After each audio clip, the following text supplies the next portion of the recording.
السلام عليكم ورحمة الله وبركاته. ود የቱባቲዩብ መልቲሚዲያ ፕሮዳክሽን ታዳሚያን እንደምን አላችሁ? ዛሬ ለየት ባለ ፕሮግራም መተናል። ያው ከጎናችን እንደምትመለከቱት ወንድም ሶላህ አለ።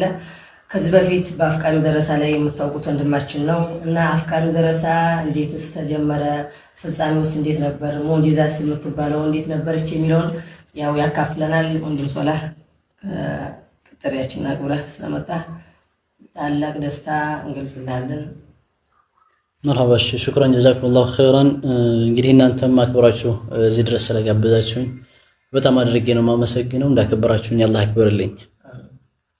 ያው እዚህ ፕሮግራም ላይ አፍቃሪው ደረሳ የሚባለውስ ትዳሩስ እንዴት ነው የሚለውን ሞጂዛ እንዴት ናት የሚለውን አንዳንድ ነገር እንድትለን ነው። እንደዚሁም ተመልካቾች በጣም ጥያቄ ሲፈጥርባቸው የነበረ ነበር። ይሄ ነገር ሪል ነው ወይስ እንዴት ነው የሚለውን ነገር አንዳንድ ገለጻ ብታደርግልን።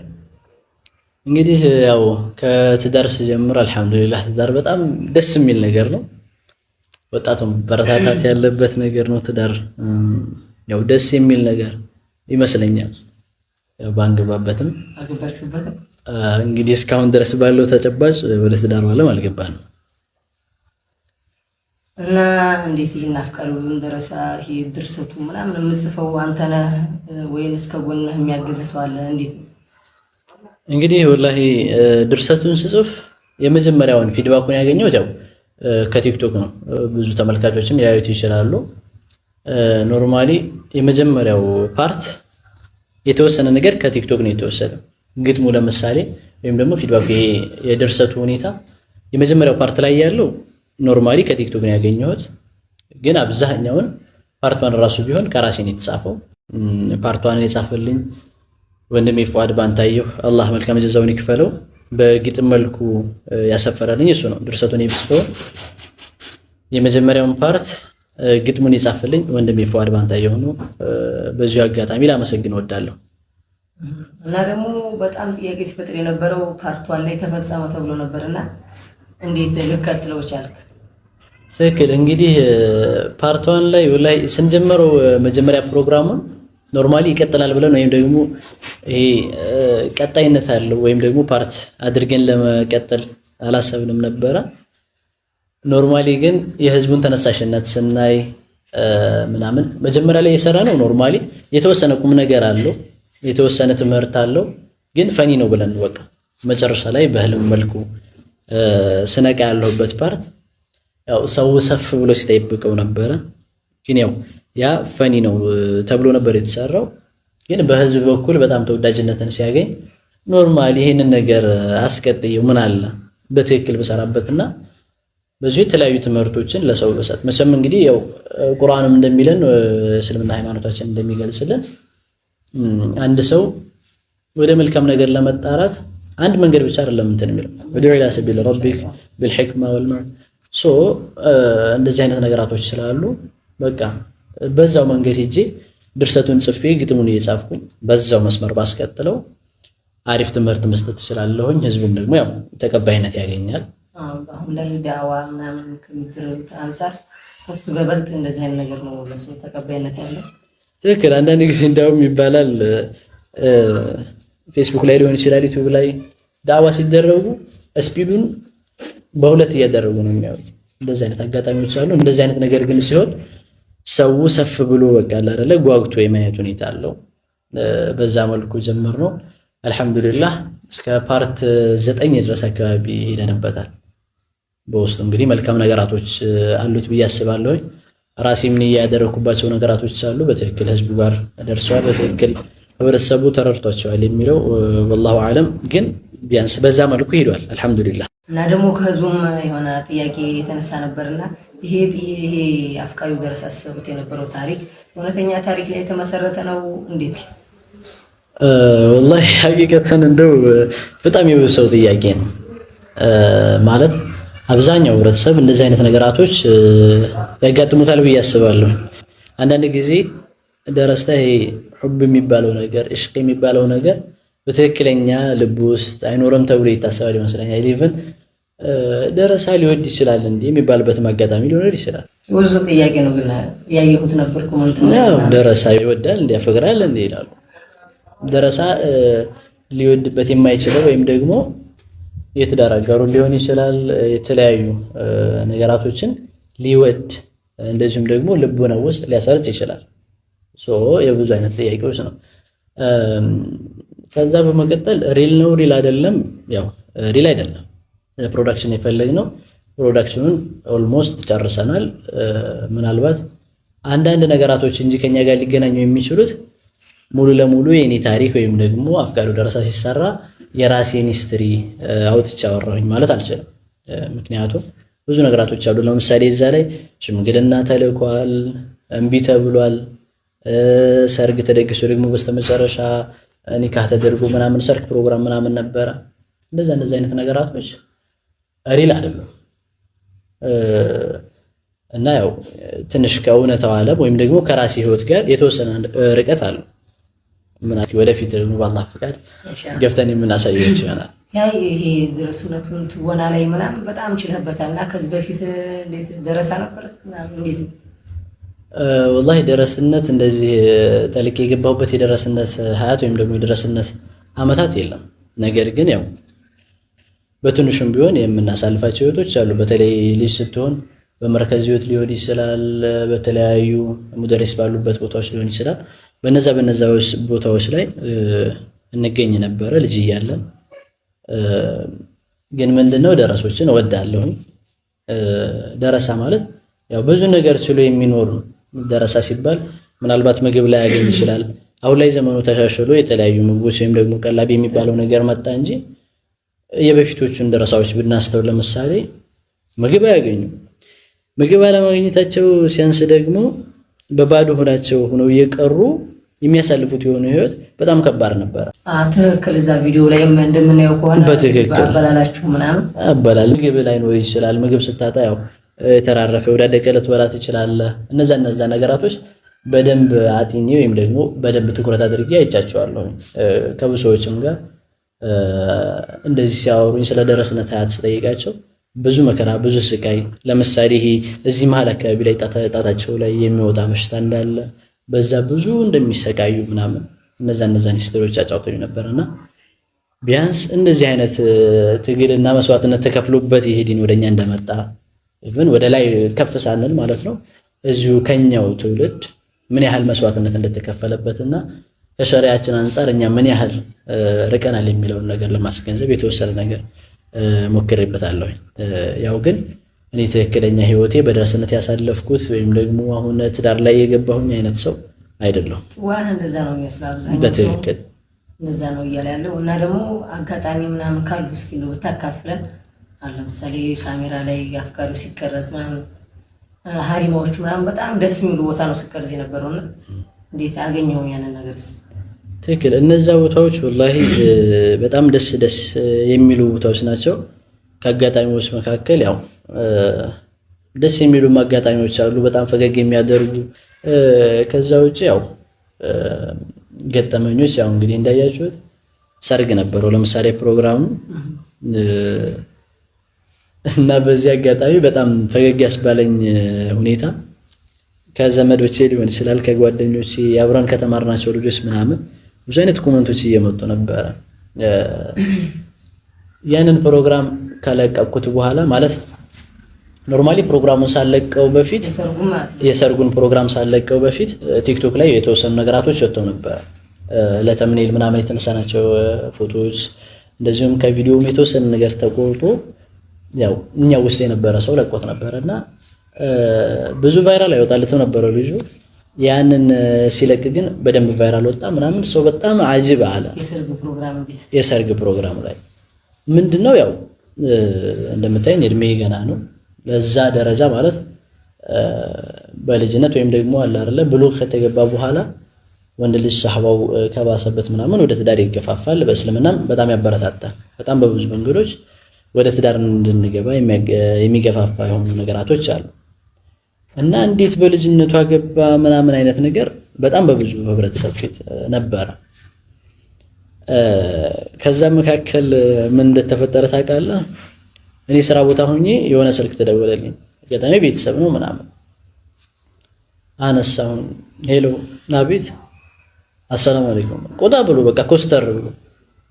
ወአለይኩም ሰላም ወራህመቱላህ እንዴት ነህ ስለው አልመለሰልኝም። ራሱ በጣም ተቆጥቷል ምናምን። ኧረ አኺ ሆነሃል የለም ምንድነው አንተ ሰርጉን አልተጠራሁም ምን ሆነህ ነው ምናምን ማለት እኔ ለፕሮዳክሽን ብቻ ስለሆነ ያሰብኩበት እንደዚህ የሆነ የሚጋነን ነገር ምናምን ብያለሁ አሰብኩትም ነበር። ቪዲዮም ደግሞ በጣም የሆነ ሪል ነው የሚመስለው ትክክል ነው የሚመስለው እና ኧረ ምን ሆነህ ነው ምናምን አልኩት። አንተ የኔና ያንተ ግንኙነት ይሄን ያህል ነው አለ። እንደዚህ ሲለኝ ደነገጥኩኝ። ማለት የሆነ ያስቀየምኩት ነገር አለ የበደልኩት ነገር አለ እንደዚህ አይነት ሴንስ ተሰማኝ። አይደለም ምን አድርጌ ነው መጀመሪያ አስረዳኝ ምን ሆነህ ነው አልኩት። ዝምድናችን አንተ ለዚህ ለአንድ ቀን ለመታሳልፋት ሰርግህ ብለህ ሳትጠራኝ አይደል ላኢላሃ ኢላላህ የዛን ቀን የሳቅኩት ሳቅ ከዛ እንደገና ኖርማሊ እንደዛ ብሎ አንድ ነገር አላለኝም። ቀጥታ ስልኩን ዘጋብ።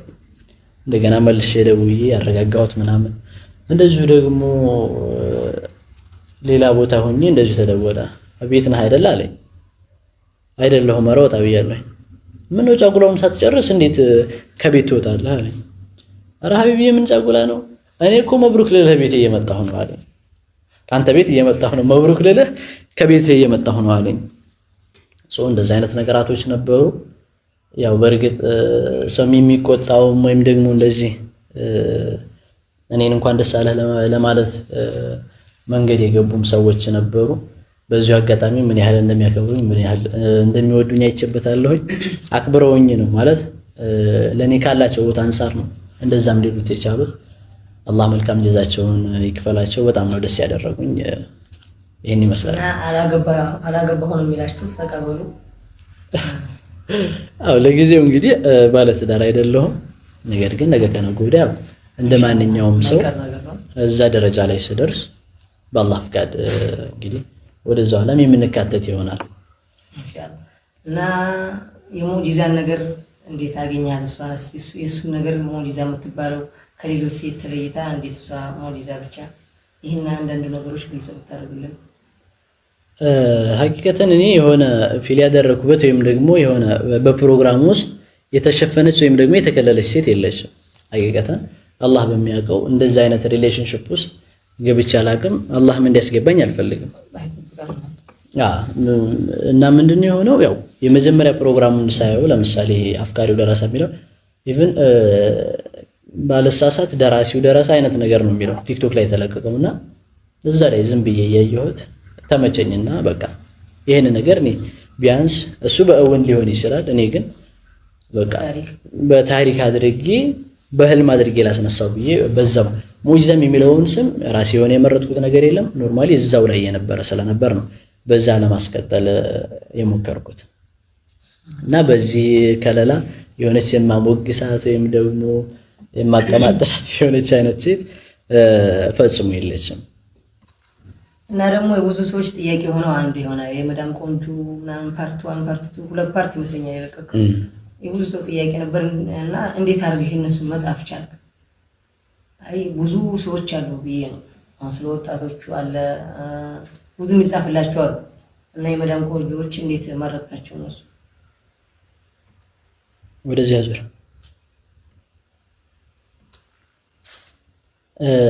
ሐቂቀተን ስለነሱ መጻፍም ሆነ መግለጽ አይቻልም። አረብ ሀገር ሄዳ የምትሰራ ሴት ወይም ደግሞ በአገሯ ላይ ሆና እሳት ተለብልባ ልጆቿን ስለምታሳድግ ሴት አይደለም ጽሁፍ ሌላም ነገር ሊገልጻት አይችልም። ምክንያቱም አዎንታዊውን ነገር ወይም ደግሞ የስሜቷን መጎዳት አካሏን አይደለም አካሏ በልዞም ለብዝዞም ትኖራለች። ነገር ግን በአይምሮዋ ውስጥ ምን አይነት ስሜት አላት የሚለው ነገር በትንሹ ነው ነካነካ ያደረኩት። ስለ መዳም ቆንጆ ሊሆን ይችላል፣ ስለ ሴቶች ኢቭን ስለ ወጣቶች፣ ወጣት ወንድ፣ ወጣት ሴት ምን ያህል ፈተና እንደሚያጋጥማቸው መናገር አይቻልም። በጣም ከባድ ስለሆነ ማለት ነው።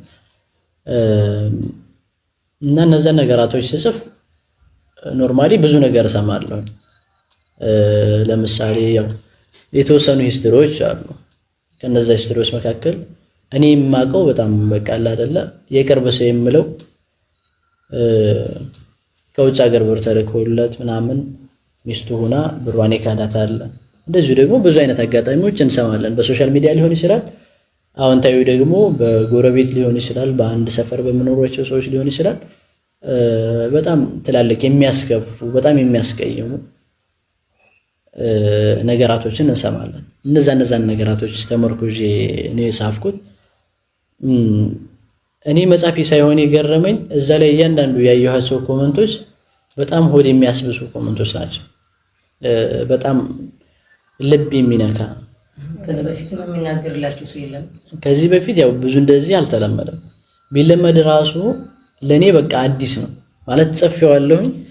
ነገር ግን የነሱን ኮመንቶች ሳነብ ምን ያህል አጣብቂኝ ውስጥ አላለ እንደዚህ አይነት ነገራቶች ውስጥ እንዳሉ እኔ ያየሁበት። በጣም ተቸግረው በቃ አላላ ተጨንቀው ተጠበው የሚሰሩ አይነት ነገር ይመስለኛል ራሱ በትክክል። አሁን ለምሳሌ በቃ ታመው ራሱ ረፍት አያደርጉም። በጣም ብዙ ሰዎች በውስጥ የሚጽፉልኝ ሰዎች ነበሩ።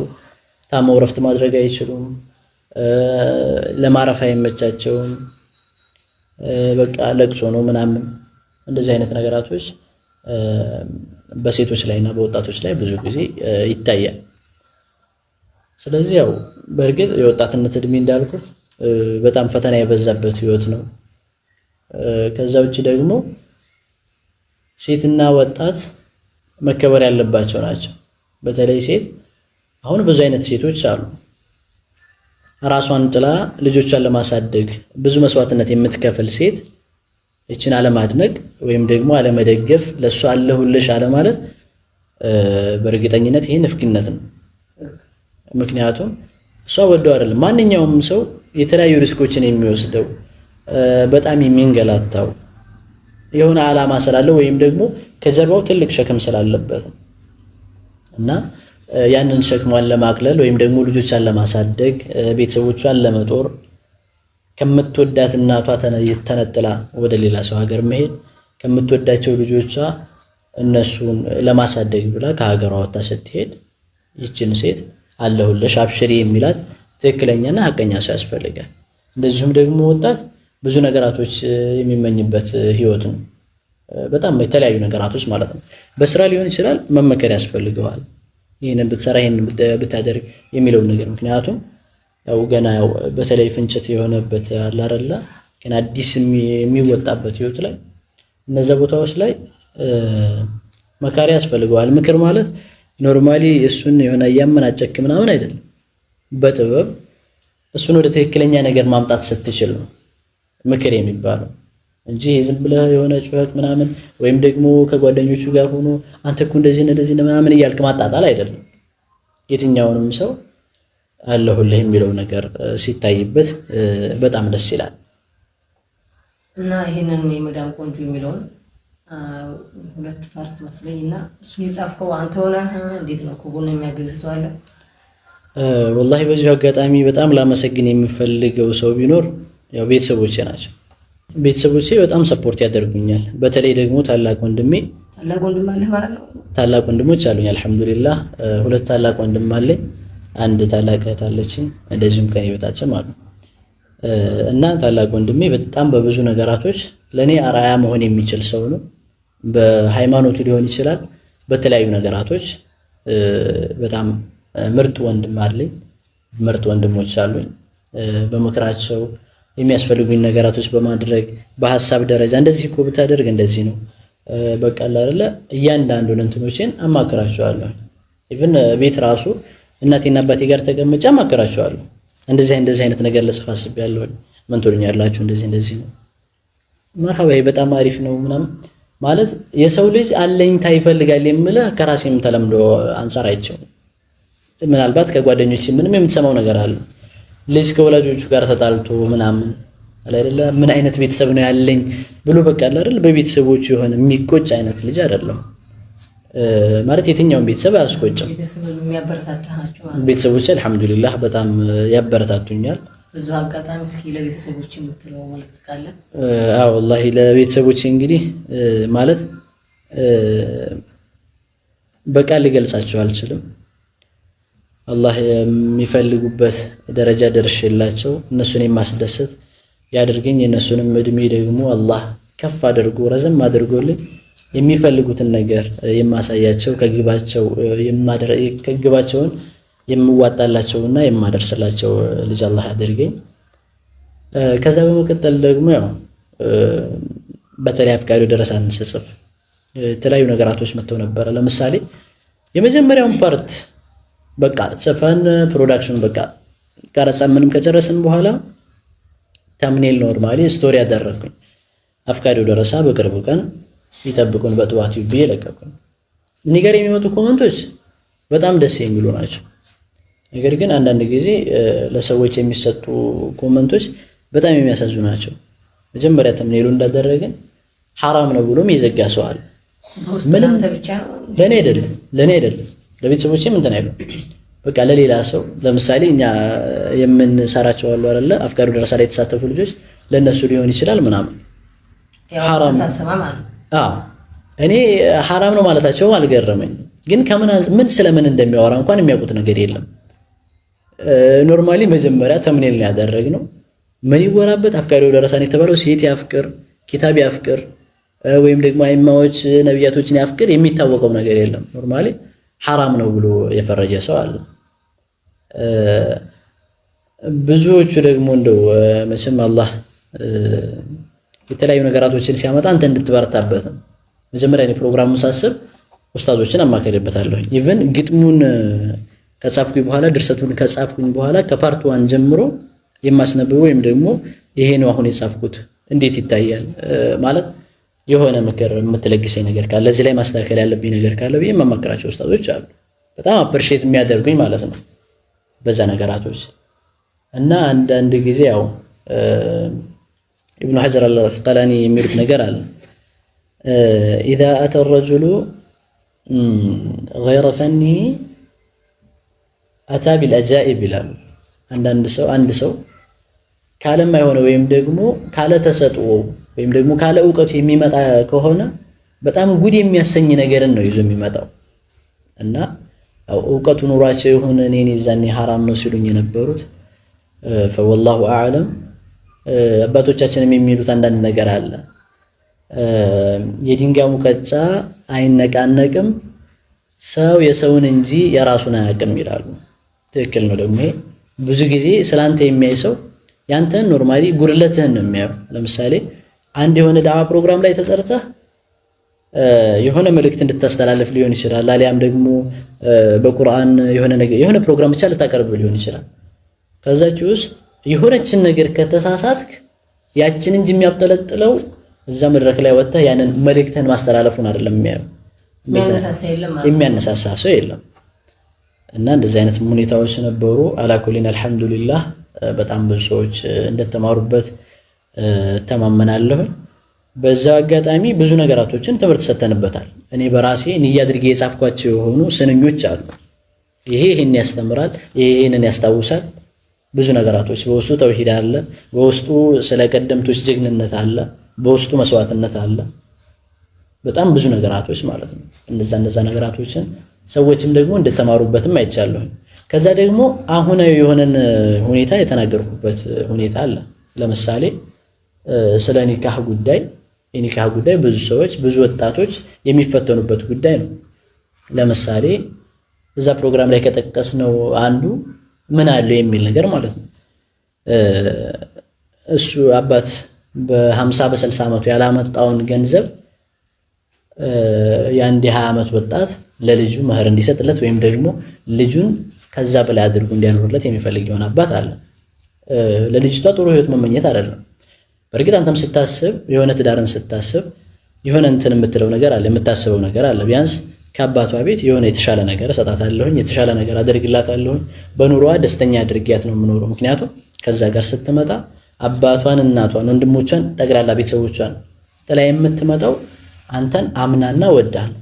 ስለዚህ እሷ ያንን መስዋዕትነት ከፍላ አንተ እሷን የሆነ ነገር ማለት ደስተኛ አድርገህ አለማኖር ይሄ ከባድ ነው። ስለዚህ እንደዚህ አይነት ነገራቶች አሉ። ከዛ ውጪ በመህር ጉዳይ ተንስቶበታል። በመህር ጉዳይ ምን ያህል ሰዎች እንደሚፈተኑ ልጆች ከተስማሙ በኋላ ወይም ደግሞ ትክክለኛ ሸሪዓዊ ጋብቻን ፈልገውም ሲመጡ እምቢ እንደሚባሉ ማሳይተንበታል። በጣም ብዙ ነገራቶች አሉ። ብዙሃኖችም በአካልም ሲያገኙኝ በስልክም እየደወሉ እዛው ኮመንት ላይ ደግሞ እንዳየነው ድምፅ ነው የሆንከን የሚል አይነት ሁኔታዎች ነበሩ። በጣም ብዙ ነገራቶች አሉ። አልሐምዱሊላህ ያው ብቻ ያው የተወሰነ ነገር ተምረውበታል ወይም ደግሞ የተወሰነ ትምህርት አለው ብዬ አምናለሁ። አላህ እንግዲህ እነሱን ባዩልኝ እኔም ደግሞ ይህንን ስለጻፍኩኝ ወደ እነሱ ጋር ተደራሽ ስላደረግኩኝ አላህ የሚቀበለኝ ያደርገኝ፣ በመልካም ይጻፍልኝ። ይሄ ነገር ጡባቲው ወደፊት ይቀጥላል ወይስ እንዴት ነው? አሁን ላይ የሚቆም ነገር አለ? አሁን ከአፍቃሪ ደረሳ በኋላ የሚቀጥል እንደዚህ የሆነ ኢስላሚክ ድራማ አይነት ነገር ይኖራል? እንዴት ነው? እንግዲህ ወላሂ እንደ ጡባቲው ብዙ አይነት ፕሮግራሞች ይቀርባሉ በአላህ ፍቃድ። በጣም ብዙ አይነት ማለት ነው። አስተማሪ ከታሪክ ሊሆን ይችላል፣ ቁርአን ያዘል ሊሆን ይችላል።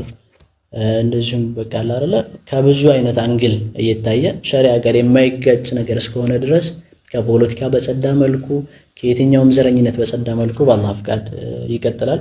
ብዙ አይነት ፕሮግራሞች ይኖሩናል። እንግዲህ ወደፊት በአላህ ፍቃድ አብረን እንጓዛለን። ብዙ ማመስገን የምፈልጋቸው ሰዎች አሉ። በመጀመሪያ ለአላህ ሱብሓነሁ ወተዓላ ላቅ ያለ ምስጋና ይገባው። የሰው ልጅ የፈጠረ በብዕር ላስተማረ ስለ እውቀት ቅድሚያ የሰጠ ጌታ ሁሌም የተመሰገነ ይሁን። ከዛ በመቀጠል ወላሂ በአይዲያ ሊሆን ይችላል ሰዓታቸውን ጊዜያቸውን መስዋዕት ላደረጉልኝ ወንድሞቼ በጣም አመስገን እፈልጋለሁ። እንደዚሁም አብረውኝ ሲሰሩ የነበሩ ከመጀመሪያው ክፍል እስከ መጨረሻው ክፍል አብረውኝ ሲሰሩ የነበሩ እነ ወንድም ነስረዲን፣ እነ ወንድም ኢድሪስ መሐመድ፣ ወንድም ሙባረክ ሽኩቴ አላህ አፍያ ያድርግልኝ። ሁላቸውንም ረጅም ሐያት ከጤና ጋር እንደዚሁም ከመልካም ስራ ጋር ያደርግልኝ እላለሁኝ። ከዛ በመቀጠል ደግሞ እህቴ ኡሙ ኢብቲሳም በጣም በብዙ ነገራቶች ከጎን የነበረች ስታገዘ የነበረ አላህ የምትፈልግበት ደረጃ ድርሳት ሁሌም ከጎኔ ናት። አላህ መልካም ጀዛዋን ይክፈላት። ከዛ በመቀጠል ደግሞ ወንድም ወይም ደግሞ ኡስታዝ ሙስጠፋ ማህሙድ የድሩስ መልቲሚዲያ ፕሮዳክሽን ማናጀር በጣም በተለያዩ ጊዜያቶች የተለያዩ ነገራቶችን ሲያበረክትልኝ እንደዚሁም በሐሳብ ሊሆን ይችላል ጊዜው መስዋዕት አድርጎ ፕሮዳክሽን ማናጀር የሆነ ኢቭን ፕሮግራሞችን እያጣራ ይሄ ነገር እዚህ ላይ ይስተካከል እያለ የተለያዩ ነገራቶችን ሲሰጠኝ ቆይቷል። እሱን እስከ ባልተቤቱ እስከ ኡሙ ኢብራሂም ላመስግናቸው እወዳለሁኝ። ከዛ በመቀጠል ደግሞ ያው ካሜራማኖቼ እንደዚሁም ደግሞ ላይትማን ወንድም ሙዓዝ ጀማል በጣም ነው የማመሰግነው። አላህ መልካም ጀዛቸውን ይክፈላችሁ። ያው ምንም ነገር ባላደርግም ያው የሰው ልጅ ማመስገን አለበት። የሰው ልጅ ያላመሰገነ አላህን አያመሰግንም። ስለዚህ ሁላችሁንም በጣም አድርጌ አመሰግናለሁኝ። በስተመጨረሻም ለሰዎች የደስታ ምንጭ እንጂ የመከፋታቸው ሰበብ እንዳያደርገኝ አላህን እለምነዋለሁኝ። በጣም አመሰግናለሁ። ያው ወንድም ሶላህ እንደተመለከታችሁት ነው። አፍቃሪው ደረሳ ምን እንዴት ነበር፣ እንዴትስ ተጀመረ፣ እንዴትስ ተጨረሰ የሚለውን እንደምታዩት አገላለጹን አይታችሁታል።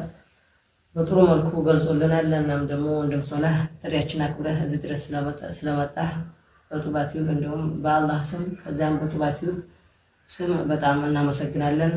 ወቢላሂ ተውፊቅ። ወሰላሙ አለይኩም ወራህመቱላሂ ወበረካቱ።